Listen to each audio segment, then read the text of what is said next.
பரத்குண்ட் ரொம்ப பிரதானமான இடம் ஸ்காந்தத்தில். இந்த பரத்குண்டில் தான் பிரதி தினமும் பரதன் வந்து ஸ்நானம் பண்ணிட்டு இருந்தார். அவரோட ஆசிரமத்தில், இந்த ஆசிரமத்துக்கு போக போகிறோம், இனிமேல் தான் போக போகிறோம்.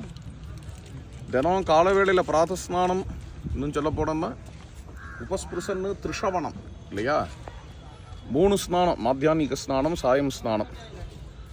அது வந்து அவளோட தர்மம், தபஸ்விகளுடைய தர்மம். நந்தி கிராமத்தில் தபஸ்வியாக தான் இருந்தார் பரதன்.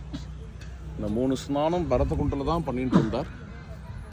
பரதன் ஸ்நானம் பண்ண இடமா இருக்கிறதுனால இதுக்கு பரத்குண்ட் அப்படின்னு பெயர். பையன் புதுசாக ஒன்று சொல்கிறார், அதுவும் நல்லா இருந்தது.